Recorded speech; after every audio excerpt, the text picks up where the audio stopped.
Good afternoon, dear colleagues, dear friends. Great pleasure to welcome you, as always, at the continuation of our public program within the Kyiv Biennial framework at KV, titled A Bird That Cannot Land. My name is Vasil Cherepan, and I represent the Kyiv Biennial. And first of all, I would like, as always, to express my deep gratitude to the Kulturstiftung des Bundes for kindly supporting the Kyiv Biennial in Berlin, as well as to the Bundeszentrale für politische Bildung for supporting the discursive program of this Kyiv Biennial iteration. And it's really my great honor to host today our dear colleague, Professor Madina Tlostanova, who is based at the Linköping University in Sweden, with the keynote titled Feetless Birds Die in the Air, or Unsettlement as a Generative Condition. Madina Tlostanova is a decolonial thinker, also a fiction writer and a professor of gender studies at the university in Linköping.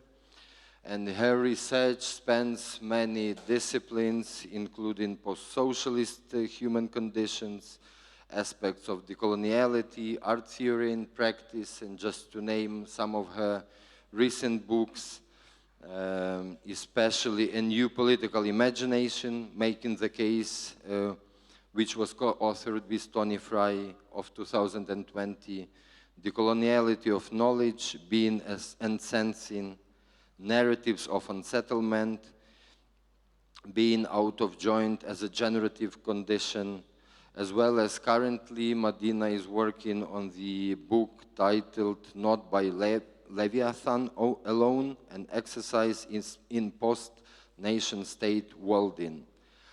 I especially appreciate that Professor Tlostanova took very directly our intellectual provocation and responded to the conceptual framework of the Kyiv Biennial, a bird that cannot land, twofold.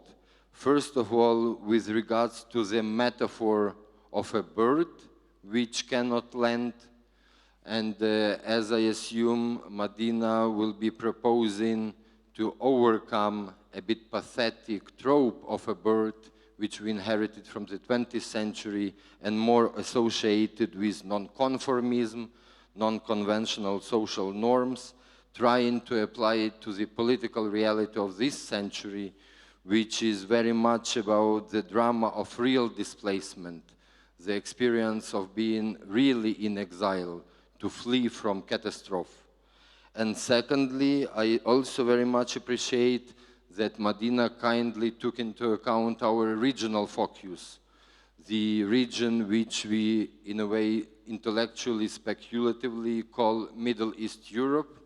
But in fact, this is not just a term, but very much a historical reality, because all the parts of this multifold region are basically sharing the same destiny, very much predefined by various land empires.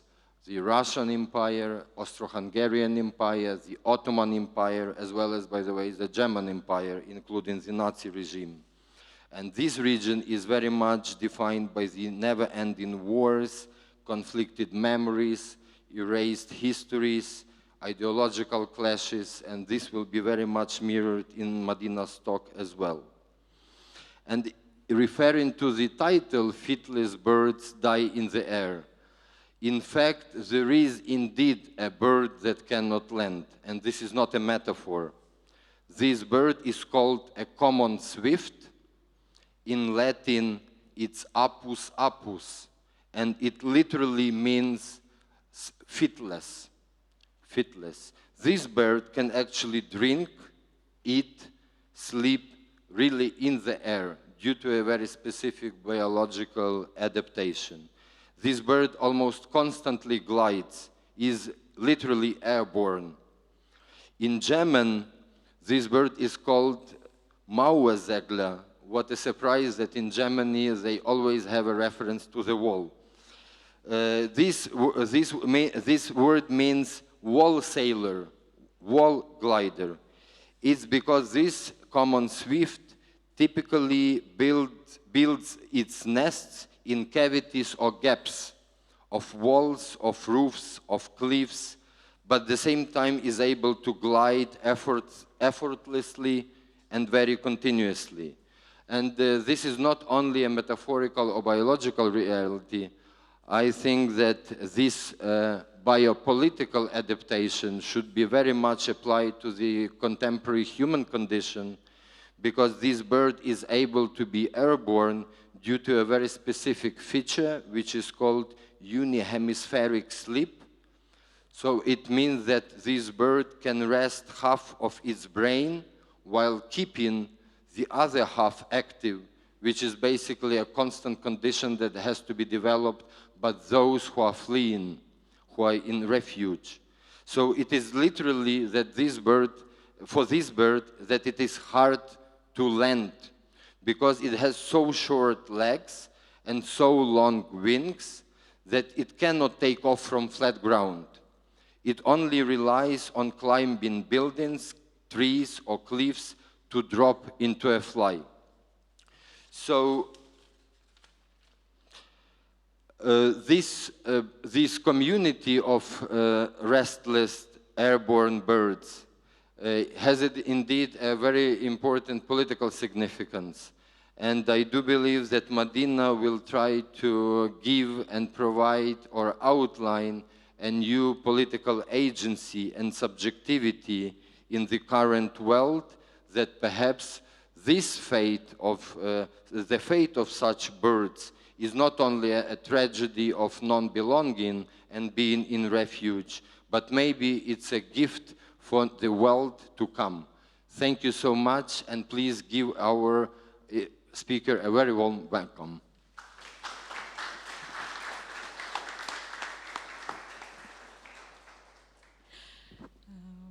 Hello, everyone. Thank you for coming to the lecture. I really appreciate it. It's actually surprising that so many people are interested. And thank you so much, Vasil, for your generous introduction. Actually, I was listening and thinking, do we really need my lecture after what you just said?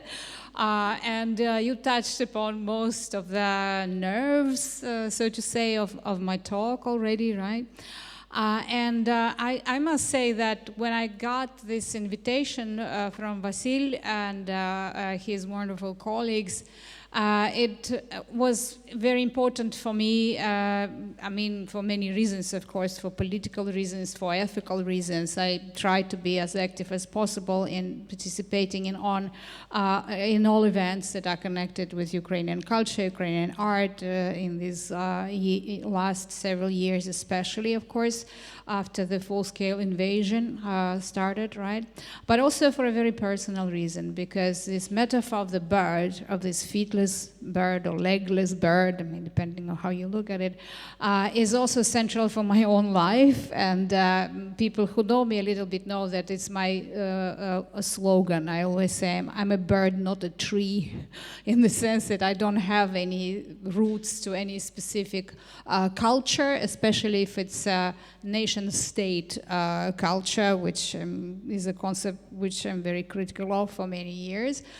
So in that sense, it was very important for me to try to connect my reflections and maybe some doubts, you know, what is happening today, with this amazing biennial with such a provocative title, and I mean provocative and thought-provoking and very serious and multi-layered title. Of course, I'm not offering any recipes. I'm just reflecting together with you, and I'm very much interested to hear your response, not maybe as much in the form of questions, but in the form of thinking together and, you know, reflecting together, because we don't have and we cannot have answers to these issues, because we are all inhabiting this situation when feetless birds and people with no way to land in this world are becoming a new majority. I mean, not that that was ever a time when there was no migration, but it is becoming, as you know, increasingly massive. And towards the end of this century, as scholars and scientists say, there will be around 3 billion people in the world who will be on the run, who will be refugees or migrants. A lot of it will be a combination, of course, as again is predicted, of geopolitical conflicts, which are maybe a more familiar reason for migration and very kind of tragic also, right? But also the climate change and the extreme weather events will contribute to this situation, so that quite soon, within several decades, there will be a problem of this clash between the increasing migration and the political structures that cannot cope with it and cannot make sense of it, and they're not preparing for it now, right? So that's why I think it's a very important and powerful metaphor that, yes, indeed, as Vasil said, needs to be rethought from what it meant in the 20th century to what it means or is starting to mean now. So in that sense, yeah, we can remember some of these many writers, filmmakers, artists that refer to the metaphor of the bird that is unable to land and is destined to be endlessly in a state of flight. And this bird as a winged creature was kind of seen, imagined as somebody needing trees to rest and nest. And what then the question is, what means if it never rests or does not nest? What if the bird has no legs?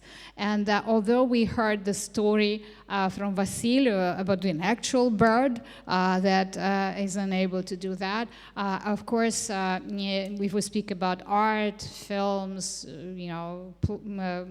theater, drama, poetry also, we have some very famous examples like Tennessee Williams, American playwright, and his work, which is called Orpheus Descending from 1957, a very old one, right?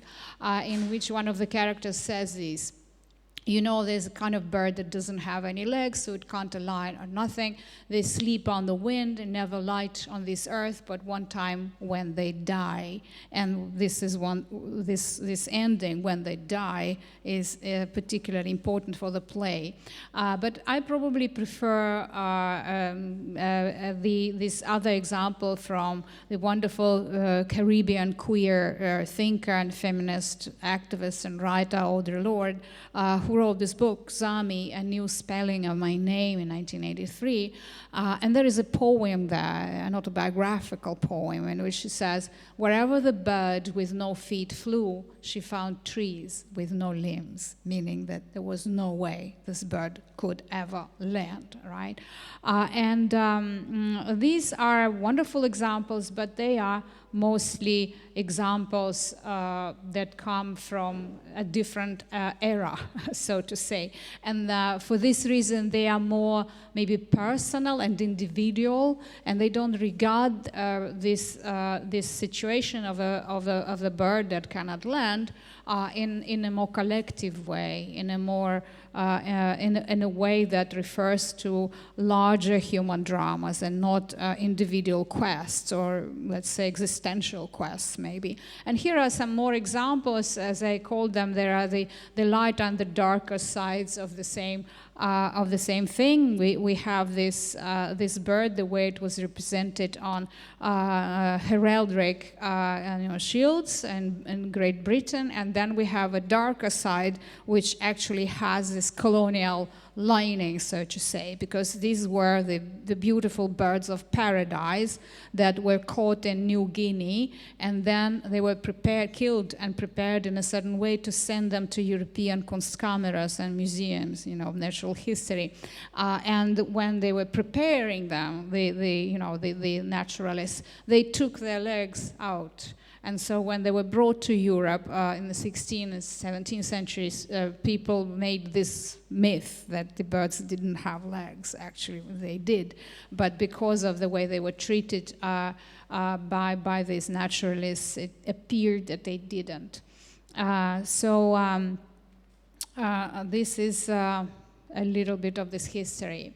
And yes, while in post-Platonic and medieval Christian interpretations, legless birds were associated with what was sublime spirituality and with this eternal thriving for perfection, for abiding in heavenly realms instead of the earth, right, a sinful earth. In modern colonial naturalistic iconography, we have these skins with their legs removed that are sent to Europe to be exhibited in museums. And these two sides of this avian myth, they kind of also merged in the 21st century in the image of a bird which is unable to find an opportunity and a place to settle, a bird exiled from its native habitat and forced to wander forever. And it also has for me a very personal connection because I was born and spent most of my life abroad, I can say, in various countries and mostly in very hostile political contexts, except maybe my last 11 years in Sweden. And I very much identify with this bird, at first unable and now maybe unwilling to land, to reroute, to settle down. That, of course, also connects me to some of the elements of my ancestry, of my mother's Uzbek ancestry, because there is an Uzbek saying, which if we translate it, comes like this: a quail's home is where it sings its song. That is very much also something that I identify with. With my father's side, it's a Circassian, centuries-long trauma of the genocide and mass exile, starting from 1864 and onwards, as a result of which most of Circassians today live in Turkey or in the Middle East and not in our native Caucasus. So this sensibility of non-belonging consists of a Soviet and particularly post-Soviet alienation also of an internal creolized other, and my current existence in the vacuum of consciously chosen unhomeliness, with this, intergenerational history of non-belonging to any nation as much as to the world, which I also share with some of my ancestors, so say my mother, with my grandmother, so for this reason, it's very much my favorite topic, and I couldn't miss playing a little bit on this metaphor. And these are some of the recent examples that are not very much known. One is from a series of my former student and colleague, a philosopher who escaped after the beginning of a full-scale invasion, is now in Georgia, Maria Rachmaninova, and this is her series, Ptichka, the Birds of War. It consists of several works. That is, of course, not necessary to explain, while the one on the left is an interesting artist that I discovered for myself only recently, Zain al-Said, who has Jordanian and Arabic and also Circassian ancestry, and is rediscovering the Circassian ancestry, especially the exile and the genocide, to herself. And various images of birds also play a very important part in this darker imagery, and this work, for example, is called 1864, I think, and this is the year of Circassian genocide and the exile to Turkey, to the Ottoman Sultanate then, right? And so, as you see, birds here play a very dark role, which is connected to people's physical survival. Can they make it to the other land, so to say? Can they survive? And most of them didn't, of course. So this trope of the restless bird have been used both as an expression of nonconformity to conventional societal norms and as a dislocation, as an existential dislocation, and increasingly an indication of the drama of displacement, rejection stemming from geopolitical conflicts, ethnic cleansings, neocolonial wars, Anthropocene-induced migrations, which are rapidly becoming very much an everyday reality. The restless bird takes on the shape of indeed, yes, quite real exile, a refugee fleeing from war, from climate cataclysms, from economic collapse, which is especially true, I think, in the conditions of semi-periphery in the so-called Middle East Europe, eloquently evoked in this current edition of the Kiev Biennial, which I also found quite interesting, because, you know, in this area of post-socialist, post-Soviet studies, there's a constant fight about terms. What terms can we still use and what terms should be abandoned. Yeah, so many countries, for example, of the former Eastern Bloc, they refuse to be called post-socialist for a good reason also, yeah, because they have other allegiances today. But at the same time, we need to find a term to refer to our experience that, like it or not, we shared, even if today we want to forget it, right? So then it's always an issue, like how do you deal with it? And I thought that this Middle East Europe is a very cunning and clever and complex way of addressing it, and it has a future. I think that we can go further into this term and maybe play with it. And like the image of a bird unable to land, this chimerical metaphor of Middle East Europe very accurately conveys the metamorphic nature of contemporary political and existential imaginary, where the old geopolitical labels of Western, Central, Eastern Europe, Near East, Middle East, Far East, Central East, Southeast Asia, etc., are losing their already very shaky and conditional borders and boundaries, and are being changed and reshuffled into some new entities, which this entity is multiple and is taking shape right before our eyes. And it's not yet able, or maybe it's unwilling to become a community yet, but we don't know what's going to happen. And it's still in this condition when it's trying to discover new points of intersection, relationality, which is necessary, because without it we cannot kind of share we cannot have a sense of shared world, a shared worlding, which is necessary, of course.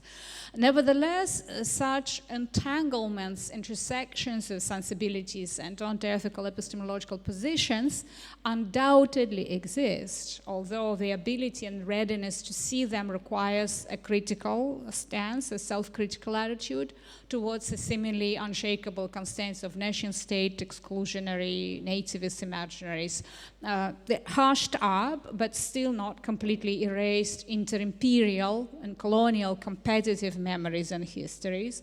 The upcoming shared fate of the Anthropocene-induced catastrophes, leading, among other things, to mass migrations, of course, as we already mentioned, right, to exiles, and the need for a radical rethinking of the current political principles and foundations for the sake of preserving, at least for a while, life on Earth as such. And that's why I come with this concept of unsettlement that I find very important. I've been playing with it and working with it for the last several years. The trope, we can say, of unsettlement, which is best captured by artists and not theorists, or not political philosophers yet.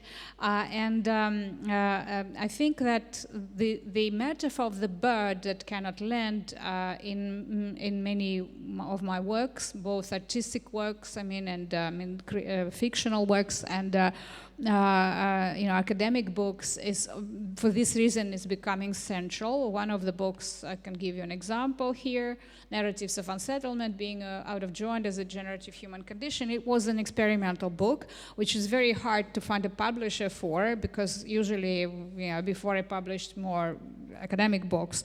And this book consists of some stories, of some short stories in which I try to imagine this unsettlement and this unsettled people, and not only people, but also other species, and the way they can reimagine their lives in a more generative way, and not see the condition of unsettlement as something that needs to be resolved, not that you always have to resettle and become settled again, but how to live and not be unhappy, and not to be ruined, if you realize that this unsettlement may be your condition for years to come, and there will be no resolution to that, which unfortunately is also quite possible, as we know. So we can say that it is a metaphor defining this current epoch through bringing together different dimensions of the crisis, of the indeterminacy we inhabit. Unsettlement is global in the sense that it has very different dimensions, geopolitical, existential, and very climatic. And it's not only human, it's also more than human condition of uprootedness, instability, uncertainty, confusion. I want again to stress here that it has some figurative meanings, but it has also a very clear physical meaning of being with no place to settle down, right? And it has a psychological element and maybe even a psychoanalytical element of this of being caught in between an endless present lived as a non-life and in grim anticipation of the ominous future. And in this fragility of the existence and a chronic inability to imagine and launch a different world. The current regimes of temporality unfortunately play a very important role in this, and a very negative role. It makes us rethink the paradigms of progress, of development, and the disconcerting effects of the Anthropocene, biomedical effects, which became especially obvious during COVID times, of course. So this is how can we imagine this unsettlement with these physical and psychological elements that merge together and crystallize into a specific sensibility of the world in disorder, in which futurelessness and doomsday unfortunately play a very important role. And so here then the question is how to not fall into doomsday feelings, how to stop seeing this as in only negative ways. And that of course brings the end of agency, and you just wanted, okay, since nothing can be changed, the climate change is going to kill us all anyway, so let's just sit here and wait until we die. So how to overcome this condition and how to still do something in this situation of low-case hope, as my decolonial colleague from Latin America, Catherine Walsh, calls it in one of her latest books. One of the, indeed, major decolonial interventions in this case will be thoroughly questioning the binary structure of modern colonial thinking that divides the world into binaries, like us and them, nature and culture, human and animal, men and women, modernity and tradition, subject and object, victim and perpetrator, the colonizer and the colonized. It's very clear and it's easy to work with these categories, but they are, of course, never working properly. And once we do more than lip service to this decolonial move, we cannot continue accepting the milder revisions of such issues, yes, a mere accumulation of different positions and stances, or attempts at their reconciliation and synthesizing. And this move does not attempt to destabilize the main modern colonial principles of relating to the world, to other people and other species. And that's why they are not successful and cannot be successful. But unfortunately, again, it's the easiest and the simplest way of dealing with it. There are so many artists who deal with that. There are some examples here, but since we don't have much time, I will probably play out this one. My favorite artist, Hayv Kahraman, who is a refugee herself to Sweden in the past and now lives in the United States. So let's listen maybe to her very short clip and then we continue. My name is Hayv Kahraman. I am an artist based in Los Angeles. I was a refugee who fled the first Gulf War in Iraq to Europe. And I did this journey via plane and foot. In a way that felt as precarious as it is that this journey is, it felt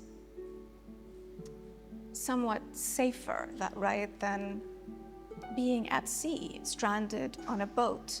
I immediately started thinking about the immigration politics in and around Australia. And of course, a lot of people come in via plane. But there's also a large amount who do a sea crossing, right? I mean, not only is journeying via sea violent, right, and precarious, but again, for me, I go back to what happens to these migrants who drown. What happens to these bodies? Do they just dissipate in the waters? Do they disappear? This is where I started thinking about the need to inject some sort of hope, right? So you'll see in the work these multi-species hybrid creatures that are, you know, this amalgamation of a drowned migrant with the immortal jellyfish.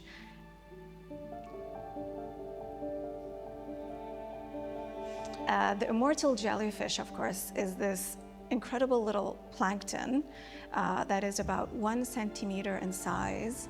But most importantly, it has the ability to regenerate itself into a younger version of itself, right? So when it reaches old age, it can regenerate its body.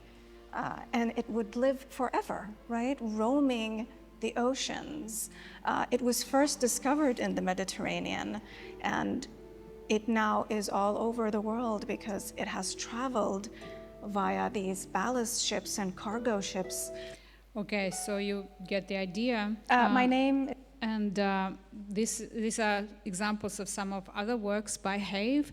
And it's interesting that when I look at her, look back, so to say, at her legacy, it's interesting that she starts with this experience of the refugee and of exile, of political exile, and trying to survive in Western Europe as a refugee and being racialized and discriminated against. And it starts with her own body and corporality, but increasingly, as you've just seen in this example, she goes outside, so to say, and she goes into these difficult intertwinings and relationships of human bodies and other bodies, and also rethinks modernity through this kind of critique of technological tools, you know, and technological coloniality, and these ways of transporting bodies and people and their lives, so to say. So in this case, it's water that is put into the question, and of course she's not the first one to do it. We have a whole tradition of Africana artists and you know, people who critically reflected on slave trade, which already very much dealt with water.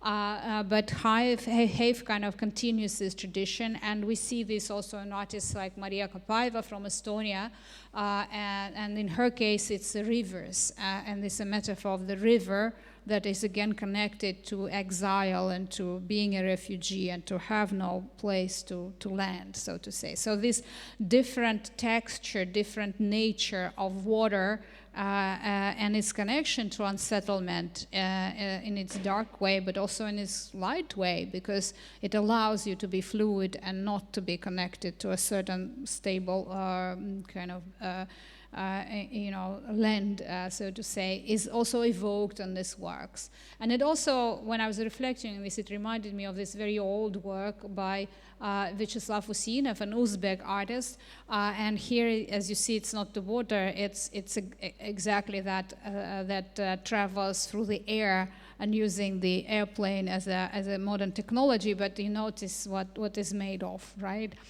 So for him, it's a very bitter and ironic work, and it kind of symbolizes the fate of many gastarbeiters from Uzbekistan, from Central Asia in general, who went at that time to Russia, because it's a work from the early 2000s, I think.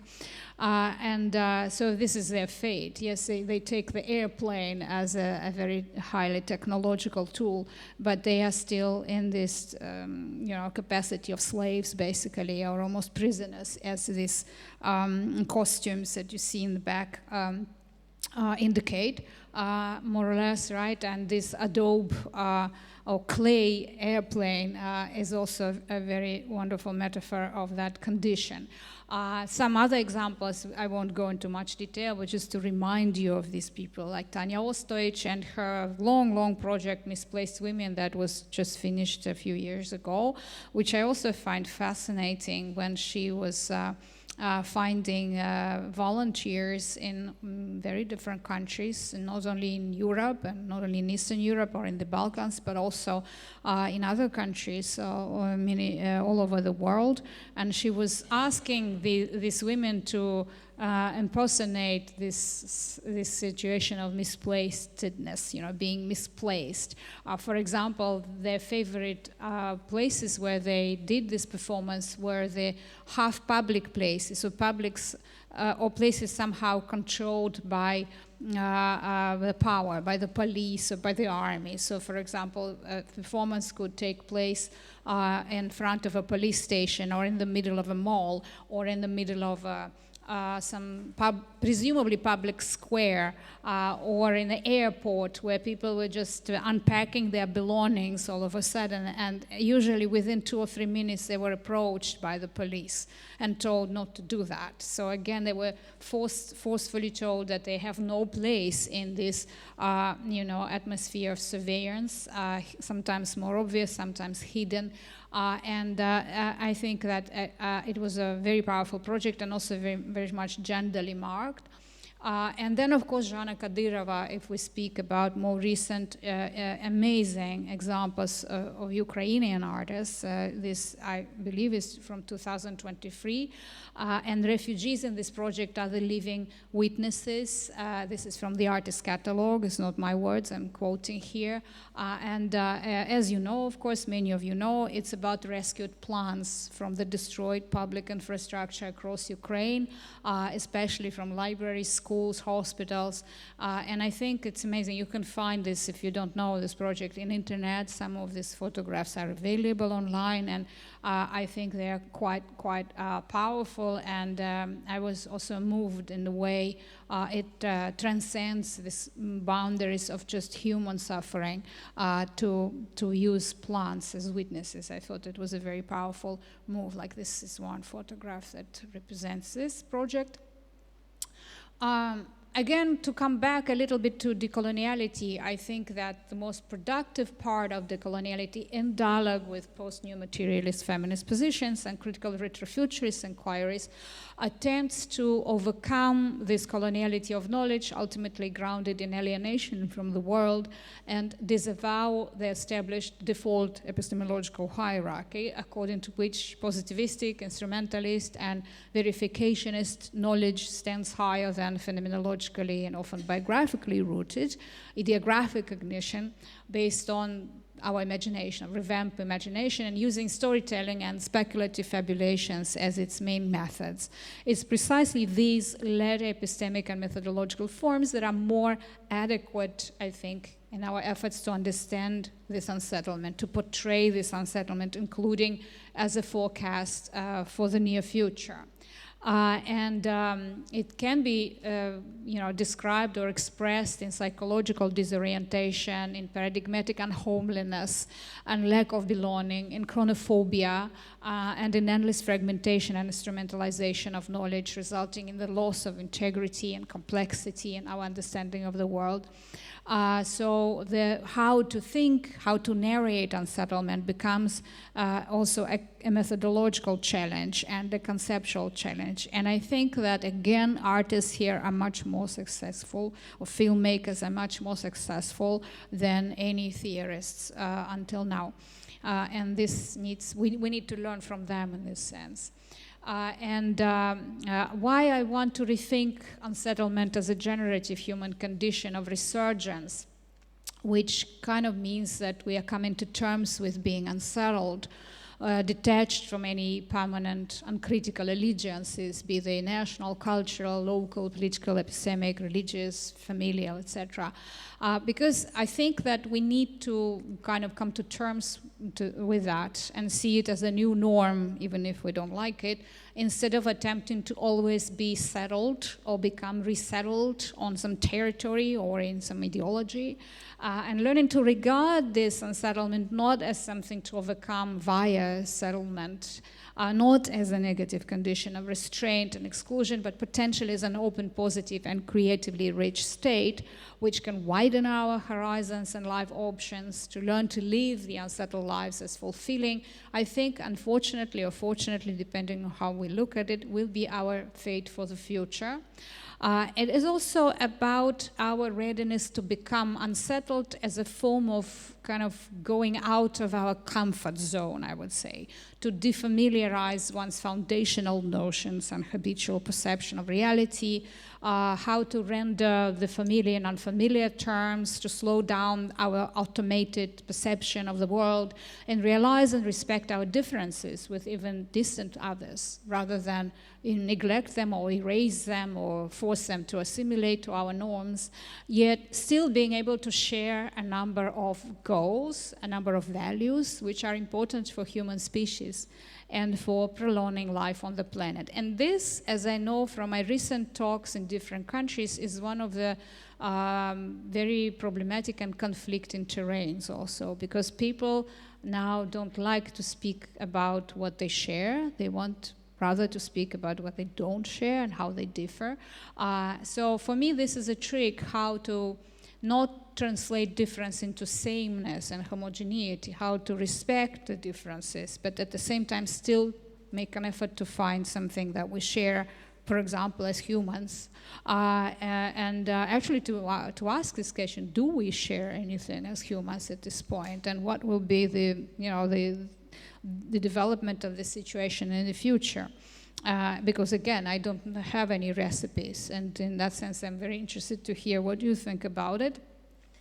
I also think that unlike the ideological divisions of the past that should stay in the past, today the world is increasingly divided into, along very different lines. We can say into the select few and the soon to be abandoned.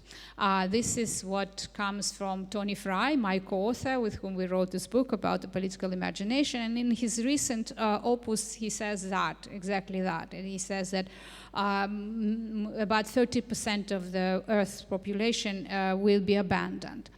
So the abandoned in all our diversity are not necessarily passive and mutually aggressive victims competing for the pittance of modernity, but an emerging subjectivity that needs to be critically conceptualized, embodied, inhabited for the sake of survival in this arriving world of geopolitical crisis, climate change, and techno-coloniality.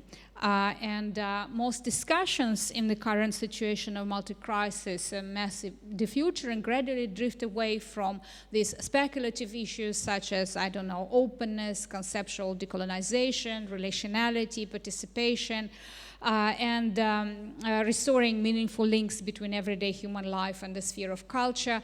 They shift to something else. They shift to the needs for merely physical survival and prolonging life on the planet. And this is, of course, a very complex challenge, which we are not even able to, I would say, fully grasp at this point. Decolonial tools are important, they are crucial for addressing this task, but they are certainly not enough. In addition, decoloniality is an open-ended processual agenda which cannot be ever fully implemented. And this is what some people forget today, because when decoloniality is hijacked and appropriated by populist discourses, very often you see these simple recipes. This is what we need to do, and then everything will be wonderful and fully decolonized. No, unfortunately, it's not possible. Realistically, we can imagine local, to some extent, decolonial communities of change, survival, already in the near future, They could be very important spaces for what Catherine Walsh again calls low-case hope, that can nurture low-intensity struggles, to quote another decolonial thinker and activist, Vanessa Machado de Oliveira. So these would be spaces allowing the inhabitants, both human and other species and other forms of life, to be able to acquire strength, will, and reason to coexist.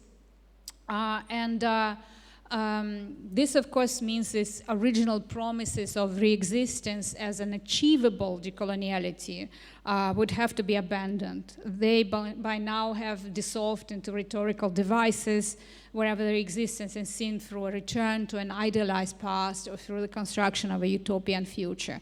So these are the challenges, like how to not slide back into this romanticized past or utopian future, and how to still manage to be this bird that cannot land, right, and can still find the means and the will to exist and re-exist.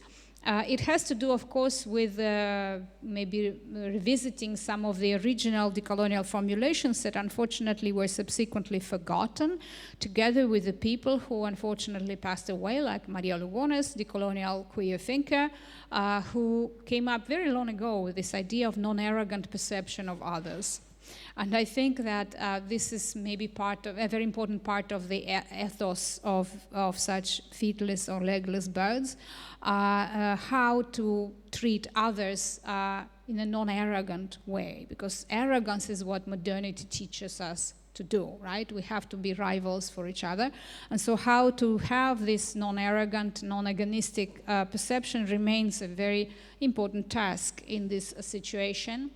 Again, coming back to Tony Fry, he calls this coming world the world of retention. He says that there will be a certain majority of people that are not the accelerators that are ready to kind of end this world and go to another planet, and also not the abandoned, but something in between, those who have still means to somehow survive and go on for some time, but who are preoccupied with this care for the world, with responsibility for keeping this life on this planet intact for some time, and who are performing this retention. Yes, grounded in the ethics of care, not just about endangered species or reservoirs of clean water, but also about disappearing fabrics of human and interspecies relations, about virtualizing and vanishing belonging to the world, to a community, to oneself.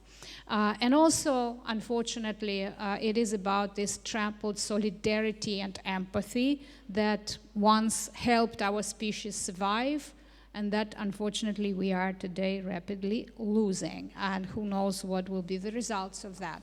So, revisiting our metaphor of the bird, unable to land, and recalling various variations of the birds of paradise myth, it turns out that these fabulous creatures also adapted to environmental conditions to survive. For example, in this myth, in one version of the myth, it says that they were all as blue as the sky. This made them invisible to the birds of prey that hunted them. We don't fully know the adaptation paths and means of humans and other species, paradigmatically deprived of roots and even the possibility of resettlement, condemned to continually seek out new branchless trees. These mechanisms are currently in the process of formation, in the process of change just in front of our eyes.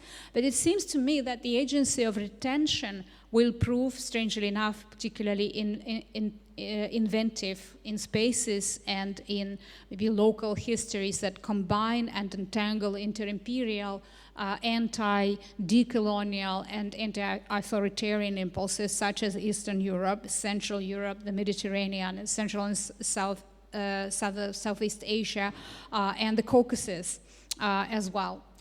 So here we need to take into account several things. I'm not going to go into detail because we don't have much time left, but I will just mention them. It's the imperial difference and the double colonial difference that is very different from the classical Western capitalist empires and their colonies. And this is very much characteristic of these second-rate empires like Ottoman Empire, Russian Empire, Austria-Hungary, and others, which were not in the first imperial league, so to say, in the 19th century, right? Then it's a very crucial concept of inter-imperiality formulated by Laura Doyle, and which I think is very important when we speak about Eastern Europe and when we speak about Central Asia or when we speak about South Caucasus, for instance, right? So it's an entanglement of different empires that were sometimes fighting with each other, and whose legacies are still there and layered in the more recent nation-state and national imaginaries and imaginations of these countries, right? And then, of course, it's invisibility reinstated, the post-socialist void that we talked so much about in the last decades, right? So it's still there. It has not disappeared, the post-socialist void. And even if we hear more, the voices coming from this post-socialist void, and they are more public and kind of visible, there is still the kind of, the modern colonial hierarchy and this intellectual racism that doesn't allow these voices to be seriously taken into account. So in some ways we can say that these people are allowed to speak about their trauma, right, and to complain about their life stories and problems, but they are not allowed to produce theory. Theory is still produced by very different people. So that I think is also important to take into account. And then the concept of which I was playing for a long time now, and I urge anti and especially decolonial thinkers who completely forgot about it, although we started 30 years ago decoloniality precisely with this concept of double critique. And why is it missing and how it can be regained? Because I think that double critique is precisely what is needed for feetless and birds that cannot land. They have to have different perspectives at once, like Anzaldúa living on the border and being the border herself. They have to juggle these different perspectives. And usually it's also an exercise in scaling, in the sense that you have to be able to see the global coloniality and the way it works, but also the local problems that can be connected with different local regimes and discriminations, nationalisms, populisms, any kind of things that you find in concrete local situations. It was first formulated by Abdelkabir Khatibi many years ago in 1983, if I'm not mistaken, and he writes there about Morocco and about the way Morocco is being misinterpreted and interpreted in a biased way through Orientalism by the West, but also about the local Moroccan problems that are connected with local and with religious regimes. And so he says that both things are inevitable and necessary to take into account in your perspective. And this is what I think decoloniality was important for, but then it somehow lost this condition and became very binary. And I think that in order to survive, it has to bring back this double critique. And then, of course, our unique situation, I would say, that we share all these post-Soviet republics and to some extent also post-socialist countries in Eastern Europe, when ideological unfreedom is entangled with the colonial duress. What happens and how you can make sense of it. It may seem easy, but it's not. And I can tell you from my own experience that in the last, again, 3 decades that I've been dealing with decoloniality, I was trying several times to initiate this context, to initiate these dialogues between the global South and the global East, if we still use the term, right? It's very hard. Usually it's interesting that it's people from the global East that are ready to start this dialogue and that are interested in post-colonial theory, in decolonial theory, and they want to think about their own condition through this lens. But never so far it's the global South and representatives of the global South, the people who kind of align with it, that would be ready. They're very reluctant of seeing the colonial side of Soviet modernity, for instance, right?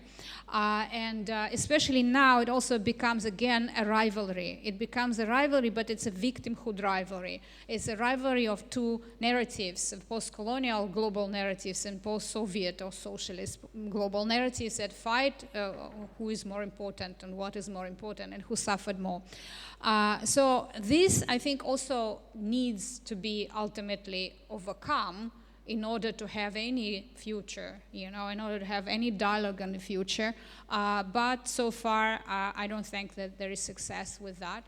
Well, these are some other examples. I know we have no time here, but the examples that show this shift from a purely geopolitical and, let's say, ideological allegiances of these artists working with the global coloniality and also the Soviet coloniality, and their shift towards some other spheres and paths that are connected with ecological discourses and environmental discourses. This, for example, is the same Vyacheslav Usinov that I showed you before with the airplane, right?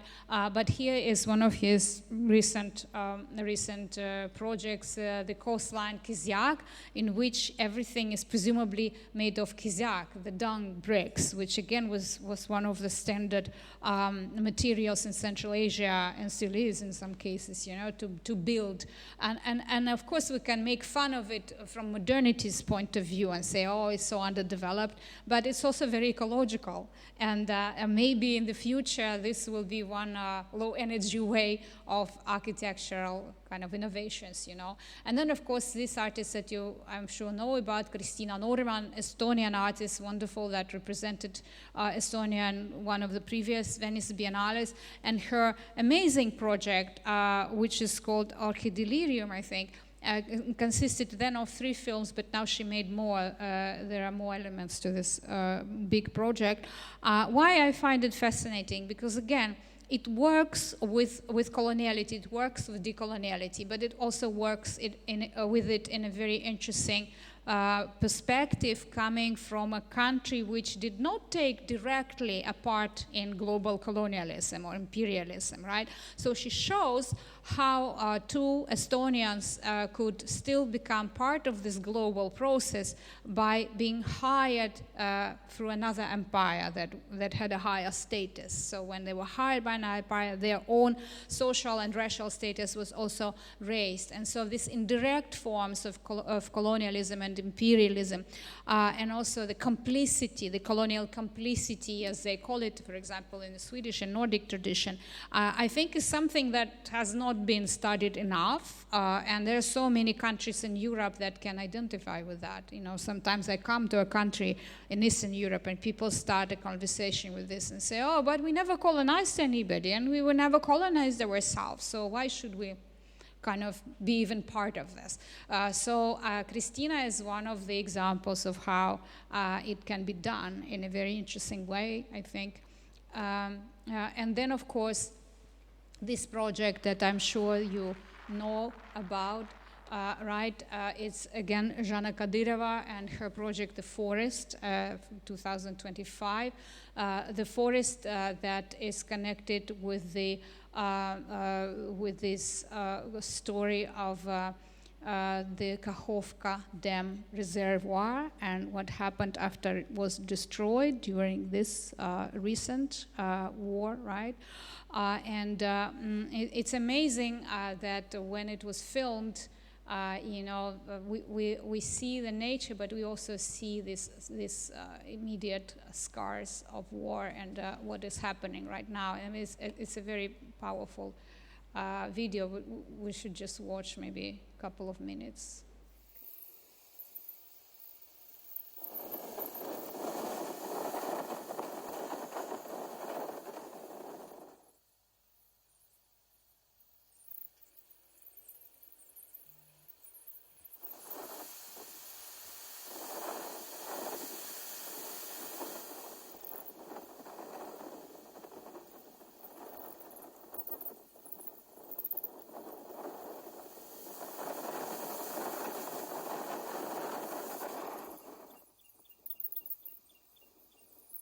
It's really amazing because the idea was to film slowly what is happening now with this place that used to be covered with water and now no longer, and how complex is this, you know, critical rethinking of of these scars of Soviet modernity that are not only technological and infrastructural, but also human, because there were so many populations that were forcefully resettled because of this big project. And it was not just a resettlement in social or cultural terms, but it was also connected with indigenous or like ancestral links of Ukrainian culture with this specific land and with these memories.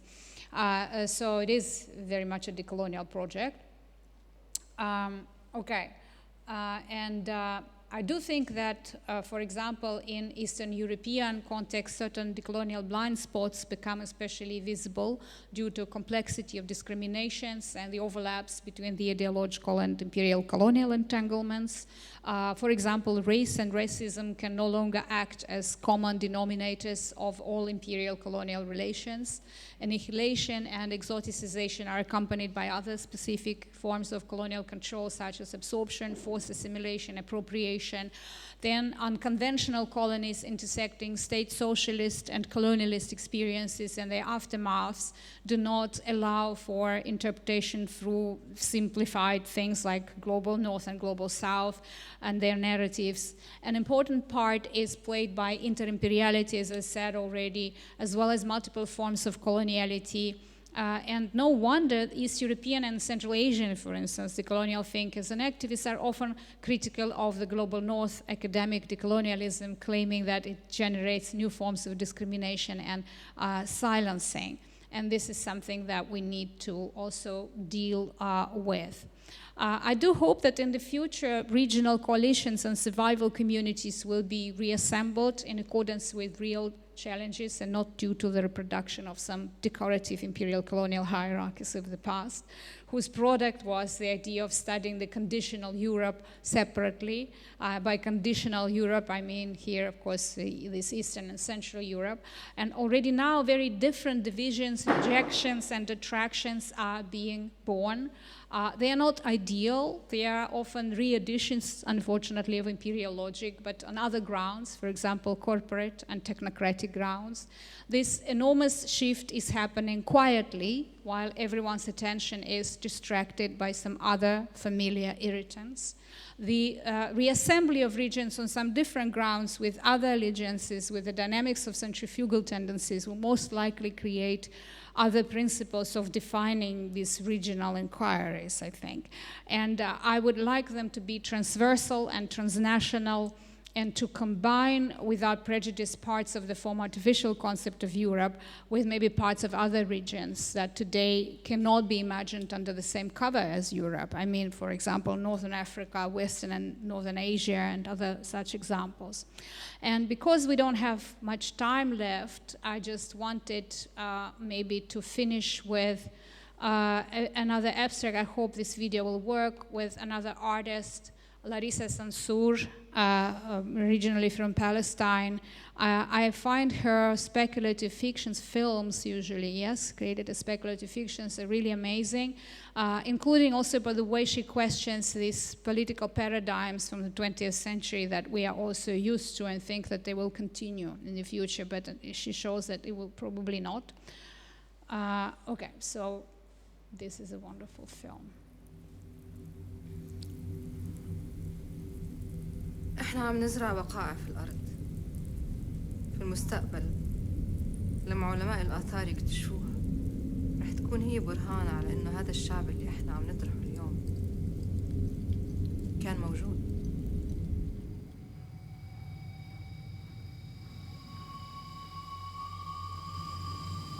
فإذا في المستقبل الناس رح تكتشف إنه حضارتك هاي أهلها كانوا يأكلوا من أرقى أنواع الخبز. مزبوط وقتها بس القيامة ما بتصير في لحظة زمن.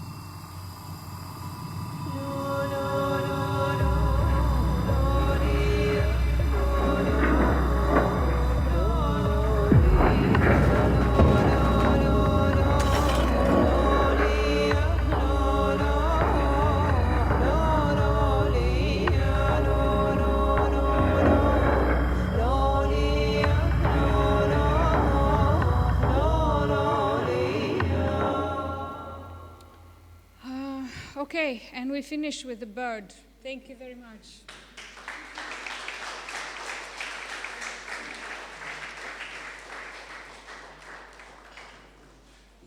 Yeah, thanks so much for the talk. That's very actually helpful with what you finished with, because I actually was intending to pick up exactly at that point. Funny enough, while you were talking, I remembered exactly this so-called, what you so precisely called a post-socialist void. I remember in 2022, I had a very kind of a funny experience when I proposed, basically submitted one of my texts to a very renowned Western media outlet, super progressive, actually quite leftist, I have to say. And I got a response that saying, I almost quote, that we are kind of already very much covered in terms of political analysis of the situation by international authors, and what we expect from you to write where you are, what you feel, what you see, because you are on site. So I cannot pretend to be international just because I am from Ukraine. Yeah, it was, I refused to cooperate with them afterwards. So my questions, yeah, indeed only complaining about myself. My questions very much deal with the several aspects that you mentioned, those bullet points in particular, but actually they are these are not only my questions. I also kind of trying to think through the situation and the discussions we've been having over the last years during the full-scale war in Ukraine, but also wider in Eastern Europe. I think these questions, these aspects that you mentioned as well, they are important for us also here, not only for the sake of decolonial theory, but also for a proper anti-colonial political practice, I hope. So from the first question, I think it's a methodological but a very profound one, and I think we still don't have an answer to how to deal with that disbalance of time. You also referred to that shortly. But basically, it's the problem is that, as well as so many other theories, decoloniality arrived in the east of Europe in a broad sense quite late.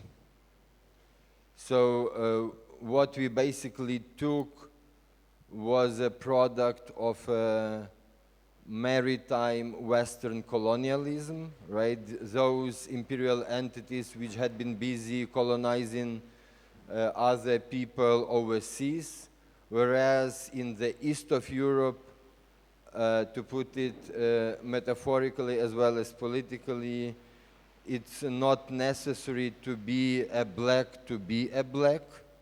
So what's your take? What is useful for us in the east of Europe? Shall we adjust those Western anti-colonial theories to our context of the land imperialism, or shall we produce a totally new vocabulary? What is like practically speaking, what is the best strategy here? Thank you very much for this question. I wish I knew one good answer, because I'm also struggling with this. At this point, I think that there are so many problems with classical decolonial thinking, you know, especially with the full-scale invasion, because you know that the stance was horrible, and I mean, with many of them, I stopped talking after that. So I think that maybe it is now better to create our own vocabulary, and you know, and also take into account the complexity of our situation and the nuances that others refuse to know, because otherwise we are risking to continue using the terms that mean one thing for us and mean completely different things for those people that I mentioned, right? And also, as you said, there is a time lag here, because the way they were formulating these ideas in the early 1990s referred to the world of the 1990s, which is completely different. And so a lot of the stuff should be left there. And this is, again, something that I've been telling to key decolonial thinkers for the last 20 years. Let's sit down and see how coloniality and decoloniality works now, and what are the new aspects that we didn't talk about then. But it never happened, you know, and that's why it kind of froze on itself and became a monument to itself. And a lot of these ideas, they just circulate the way they were there, and they repeated, which is a problem. And that's why the most interesting fresh ideas do come from Eastern Europe, and do come, for example, from Ukrainian anti-colonialists, you know, that produce amazing texts, you know, very critical, and engaging with this legacy, but in a very brave way, and also introducing new things and new aspects that, you know, these classical theorists are not even able to understand. So I do think at this point that maybe we do need a different, separate canon, so to say. Yeah, it's really, I'm also thinking in future terms what to organize next. Yeah, actually the related aspect to what we just mentioned is a kind of one of the outcomes of this sort of chrono disbalance is the dichotomy of the East European region on the one hand, and what is usually in the mainstream sort of discourse is called global South, which I'm sorry for using this term. I don't believe in it at all. It's totally misleading. Paradoxically, most of the countries that people ascribe to this so-called global South don't lie in the South, right? So it's another kind of a very speculative term, but definitely also, I think, in terms of experiences in exile, myself included, but also so many colleagues, but also different communities, even here in the city, they have been constantly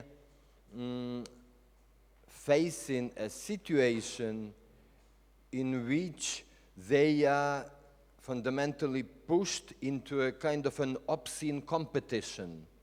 So I find it especially problematic because it is those who were colonizing outsourced decolonial effort onto and imposed it onto the colonized. So now those who had been colonized have to compete in terms of public attention, who has to wear a golden medal for victimhood, this ideology of victimization. So my question is, but at the same time, obviously, this is very much historically grounded because those overseas, so to say, they were experiencing a bit different type of coloniality that those in the East. So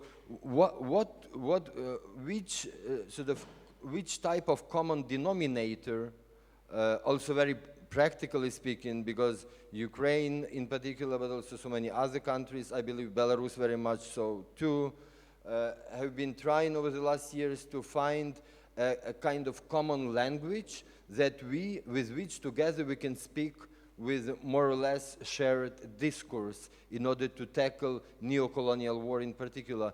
Do you see any aspect that can be really uniting and that can be put into the ground for founding this common denominator for different types of the colonized?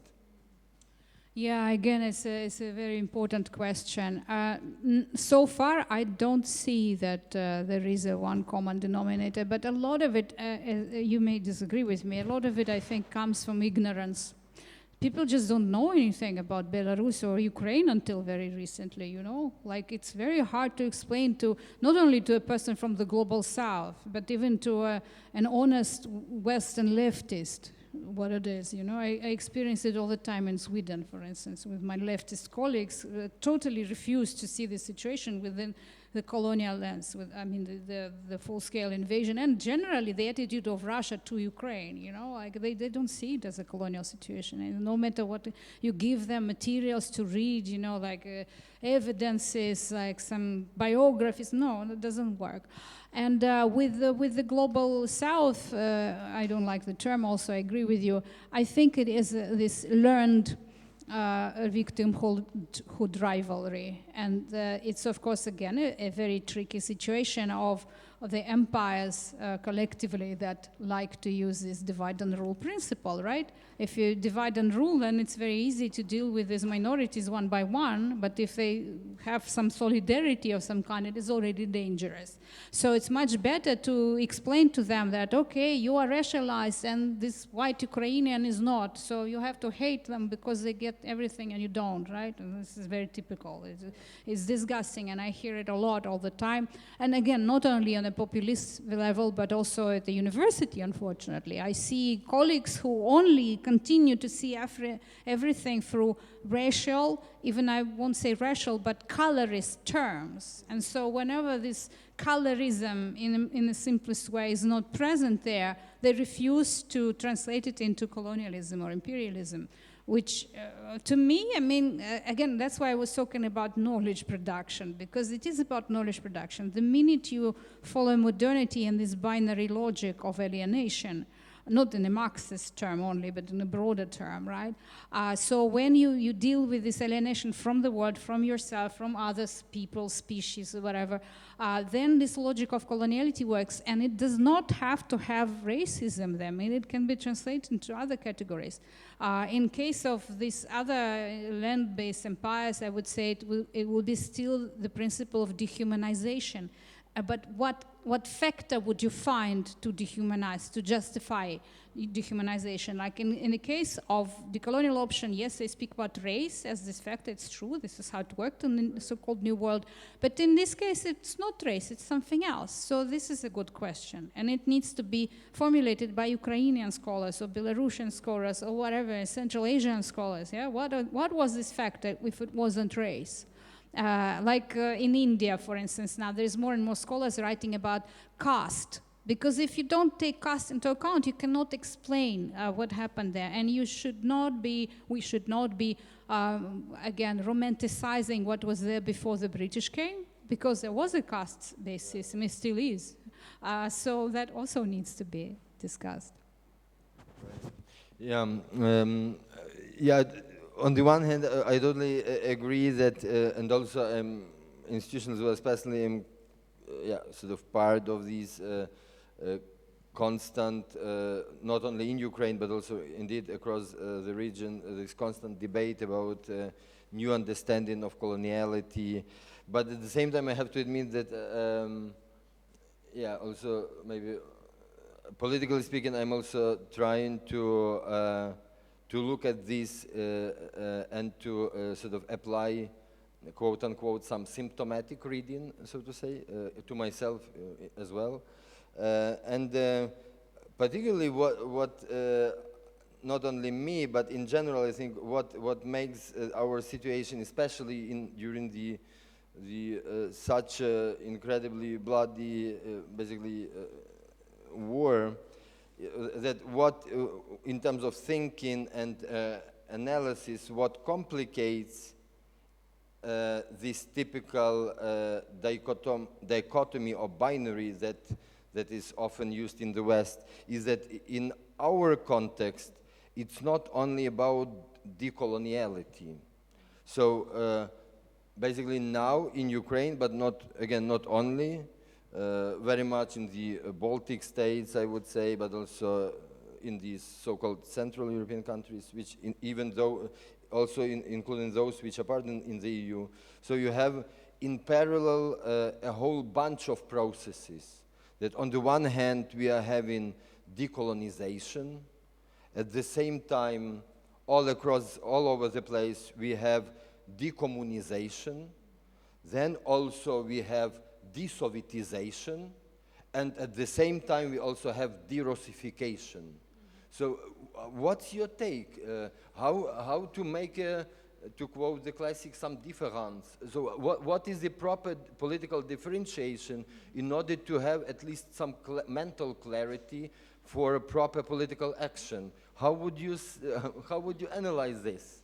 Yeah. Thank you. It's very hard to deal with this mess because I think a lot of times the terms are used very carelessly, right? And a lot of it comes from old Cold War stereotypes, like communization. I mean, what are we talking about? Who was communist ever? I mean, it's a wonderful ideal, but none of these countries was communist, even if they used some elements of Marxism or whatever. I even would argue that Soviet Union was a socialist country. I think it was state capitalism more than socialism, if you ask me. But I mean, you don't have to agree with me. And then, of course, all of them had their own characters, you know. So when I'm told by somebody from former Yugoslavia, why are you so critical of Soviet Union? And I always say, yeah, because Tito is not Stalin. These are different things and different local histories, so you cannot really deal with it in the same way, you know. But also, I think that everything that is Soviet maybe has to be left at this point and be looked at historically, because I don't think that it's really important as a kind of identification for any strong groups of people. It's something else. I wouldn't use the term Soviet or post-Soviet even any longer, you know, when we define this. I mean, of course, connections are there, but the way people feel now, it's a different story, because these allegiances have changed or are in the process of flux and changing. And so I think that no, maybe not Soviet any longer. The Russification, I can understand in the case of Ukraine, totally justified. But then, as I said, I have very conflictuous relationships with any nationalism, even if it's positive anti-colonial nationalism, because we know historically what it can lead to. So hopefully it will not lead in the case of Ukraine, because Ukraine is very much aware of this, I think, and people work there with that. But of course, if we take some post-colonial cases like India, we see that it can be a dangerous source also, right? And so, and also, I mean, you don't have to agree with me, because apparently for many people, this national link with land or whatever is very important. Not in my case. I don't have any links to any land. Fortunately or not, it's a difficult situation. And so I speak from that positionality, which not many people share maybe at this point, but there will be more of us like that will be kind of with different allegiances or no allegiances or very, constructed allegiances to a land. And especially, by the way, with the Soviet history of, for example, Stalinist mass deportations of people. How did they feel?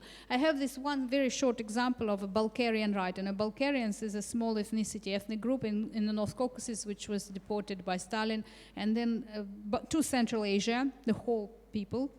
And then they came back after the death of Stalin. And one wonderful writer was there, and he wrote this phrase. He said, first, my parents lived in my homeland, and then I started living in theirs, meaning that he was born in Central Asia, and even being Bulgarian from the high mountains, he should have felt some kind of connection to the land, but he didn't, because as a child, he grew up there. And then they returned to the Caucasus, and he always felt not at ease there, although his parents were happy to be back home. And that already messes up this simplicity of this connection between land and people, indigeneity, which we also tend to romanticize and simplify sometimes, but it's much more complex than that. So, yeah, unfortunately. Yeah, dear colleagues, I encourage you, if you have questions, you can think of it and raise your hands, and my colleague will assist you with the microphone. Just if I may, Katie, last question on my end. And then, just to use this opportunity, I think, because it's also kind of my constant political obsession over the last years, which is very much about time,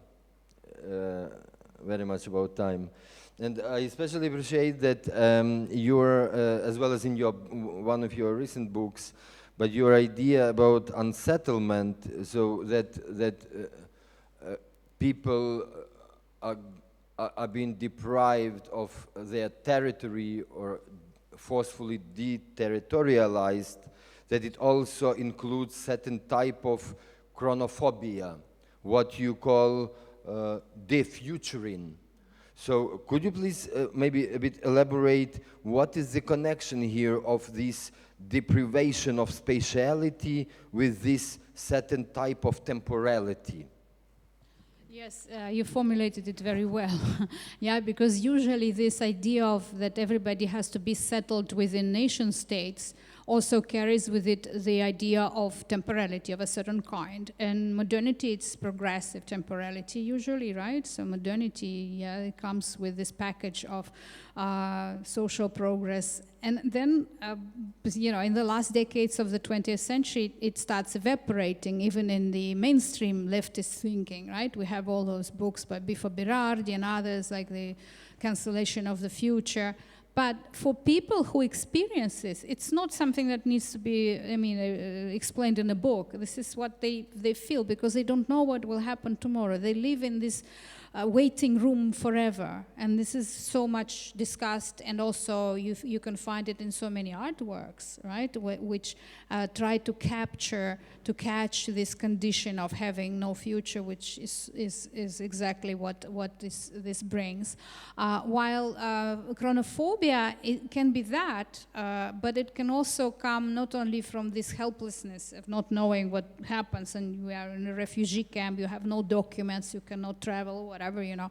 But it also comes for more privileged people who are afraid to think of time as a change, right? So that's why you see a lot of, even now, after all of what has happened in the last years, you still find a lot of people who have the status quo mentality. They want to come back to normal of some kind, and not realizing that it's not possible, that it's already gone, you know. And that is also trying to be more realistic, I think, we all need to do, and engage with what is happening and what has happened already, and not thinking of how to normalize it, but how to maybe improve what can still be improved. So yeah, it's very complex, and again, it has several layers, and depends on your privileges, let's say, of how privileged you are in this situation. Yeah, please. Please, Katie. Yeah. Thanks a lot for this brilliant talk, Madina. Glad to see you. I was thinking about the term decolonial in reference to post-Soviet or post-socialist context, because to what extent decoloniality is sufficient? When we spoke about decolonial in reference to southern countries, we dealt with the former empires, or the empires which were shrinking and which were to a certain extent decomposing and deconstructing itself. But nowadays, in case of Russia and its former satellites, we deal with empire which, on the contrary, insists on this imperialism in a very vicious way. So to what extent we should maybe compose a word, something like de-imperialization, because decolonization would not be sufficient. The de-imperialization is also essential. And the second comment, since you already mentioned developing a new vocabulary and new methodology in this field, to what extent the concept of second world would be applicable nowadays? Because precisely when we start discussing the issues of the decoloniality with the global South agents, then the translation of the concerns of the second world, the former East, becomes really difficult. And I don't, this is a question just to put on the table. Okay, thank you, Katie. It's very good to see you. Thank you for coming.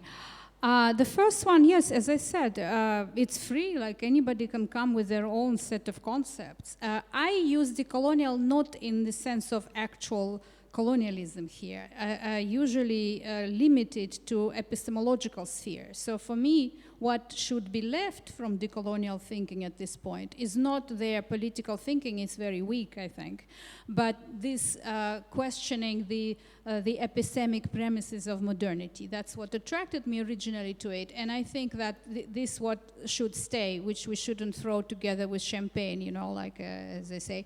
But I mean, as far as our own situation is concerned, yes, absolutely, new terms should be invented. I don't know about deimperialization. Of course, deimperialization is an obvious part of it, right? Because we indeed deal with the empire that all of a sudden started revamping itself and trying to regain territories. And I think it's another proof of why decolonial thinking from 1990s is inapplicable to this current situation, because it could not imagine, when people were writing this in the late 1980s and early 1990s, they could not imagine that real imperial colonial wars can happen again. That's why they were saying that coloniality is when colonialism is over, but it still lives in our memories. Yeah, it makes sense in Latin America, which decolonized in the 19th century, but still has this kind of connections to the former empires, not in the sense of that Russia is trying to put a grip on its former colonies or republics, right? So that's why it is necessary to create. I don't know what it will be, but it's up to us. It shouldn't be the Western theorists trying to make sense. Second world, yeah, Kathy, I think that people still use it, but I heard a lot of very negative reactions with political scientists who wanted to bury the term together with the Cold War. But the question is that what happens if it refuses to be buried? Because, I mean, it's not buried even now. And since we all have our problems with other terms, like Eastern Europe or Central Europe, it's so too geographical. It doesn't really, explain what we need to explain. This Global East I also don't like, because for me, coming from the real East, it overlaps two different categories of Orientalism and the relation to the East, and with this East in a political sense, also coming from the Cold War. So yeah, I mean, it needs to be. I tried to work with post categories, although I'm very critical usually of posting everything and say that it's post-colonial or post this and post that. But it is, I think, it is post-socialist, post-state socialist even, let's say, because it's not socialist in the sense of theory, but it's state socialism. Yeah, but then, of course, I mean, there are so many people in the global south who still see it very much again in racial terms. Like recently, I was interviewing a very interesting Indian famous scholar, political scientist and feminist, and she showed in her answers that she didn't know much about Eastern Europe or about which countries were included in the Soviet Union. And she assumed all of them were European. And I said, yeah, but what about other countries like in the Caucasus or like in Central Asia or the whole Siberia, and all of these indigenous people? And she said, well, for us, all of it is white people in the Northern Hemisphere. So there's no difference. So if you divide the world like that, then, yeah, it makes completely different sense. Yeah. Yeah, please. I would like to go back to some, maybe to the bird, or to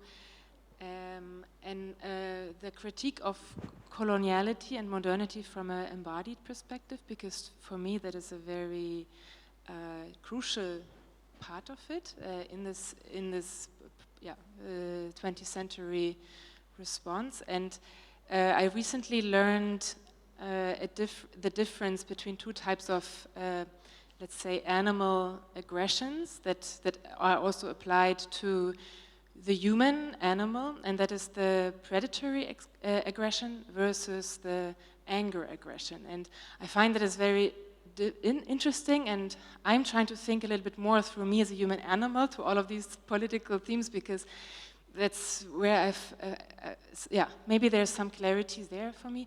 And I was just thinking, it's just a very new thought, but maybe we have this misunderstanding that all colonial aggression is predatory. Let's say in that sense, or like or the critique implies, the critique maybe also of imperiality implies, or of war implies that there is a pleasure in it, and that there's something gained on the side of the predator, let's say, because predatory aggression is very different neurologically. It's this idea that you gain from it, and it's more like there's a lust and there's a pleasure in it, and whereas like the anger aggression is directly tied to fear, and it's more the anger aggression that actually will lead to hate. And I don't know, I'm just starting to think about it, but I think it's often they also come together. And but it is for me a little bit. It's interesting to not just assume too much always on the side of the aggressor, that it's only coming from they're getting something out of it, they're having some pleasure in it, but rather thinking that like how can we deal with the element of fear on all of the sides in any aggressive context of war, and that maybe makes everything even more complicated. And also, for me, the question would also be how to get the hate level down, and how to do that. Maybe that leads to a different realm, but yeah, maybe that we won't solve the problem only if we find a new term that that maybe makes space for coloniality that wasn't just about gaining property or something like that. Because I guess the old idea of coloniality is basically coming from this capitalist critique that is basically about gaining property. I have some other thoughts, but maybe I'll leave it Okay, there. thank you. I will be very short because it's a huge question, of course, right?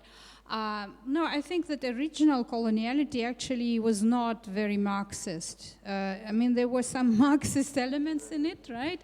But there were also a lot of post-structuralist elements that were actually trying to negate the material element that you were referring to and deal with discourses instead. And so that's why they presented modernity/coloniality basically as a discourse about itself and how it imagines itself and then imposes this imagination onto the world and puts this biased, view of everything in our heads. And that's, by the way, one of the critiques of more Marxist-oriented scholars that say, why don't you deal more with economics?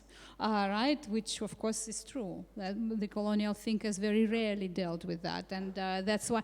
I mean, a lot of it came from this idea again that the socialist world collapsed, the second world collapsed, so we didn't win. This last utopia is over, so we have to switch into the realm of knowledge production or art or something because we cannot really change reality itself. So, and that, by the way, again, is a very different feeling from what is now. And that's why these ideas don't really fit. I really like your formulations, but I don't think they could be interpreted within decoloniality precisely because of what I'm trying to explain. Like you're trying to go to the level of like human-animal and the reactions. I'm not sure that empires or imperialism work entirely that way. I mean, we are animals, but we are also something else. Yeah, we are also animals that tell stories, invent some kind of narratives, right? And I'm sure there is this animalistic element in all of this, but then I'm not ready maybe to just see it through that lens because I think there are other elements there as well, and it's more complex. But it's very interesting what you say. I think that it's a very interesting angle of looking at the whole thing. To me, it rhymes with the imperial difference and the way that some empires felt more sure of themselves and others not. And so maybe this fear was a very important factor in the case of those that didn't make it to the first league. And they desperately wanted to be included in the first league of empires, but they were never allowed. And so they had inferiority complexes as a result. There's a Russian empire, for instance, right? Yeah, it's a fearful empire. And I don't know, or so maybe also with a fearful leader. But yeah, fearful in a very dangerous way, right? As a rat in the corner. Yeah, as you know, yeah, what a nice moment to leave it exactly there. I'm sorry, dear colleagues, I would suggest that we continue in a more informal setting just because in about 10 minutes or so there will be the next event to which I all invite you, which is part of the live performative program of the Kyiv Biennial, and it starts in the courtyard. So thank you so much again, Madina. Thank you. Thank you.